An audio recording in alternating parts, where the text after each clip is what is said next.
I lanë instrumentet muzikore dhe i përvolën duart për të pastruar ambientet. Aksioni të komunës Gjakova e Pastër ju përgjigjen edhe nxënës e profesor të shkollës së muzikës Prenk Jakova. Atyre ju bashkangjitet edhe drejtoresha e arsimit Diana Çarkaxhia dhe u shpreh se po i pëlqen pjesëmarrja e nxënësve.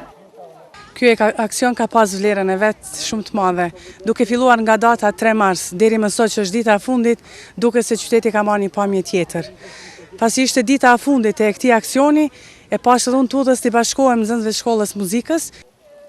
Ndërkaq, stafi i kësaj shkolle një zëri u shprehen se është ide shumë e mirë pjesëmarrja masive në aksion.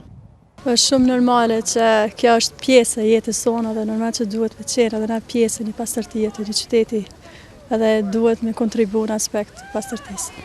Ndërkaq aksioni nuk përfundoi me kaq, edhe nxënësit e shkollës së mesme të mjekësisë ju përveshën punës për pastrim.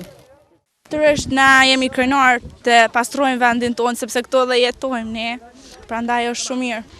Duar kryq nuk ndetën as stafi i televizionit Syrivizion, ata pastruan hapësirat për rreth këtij mediumi.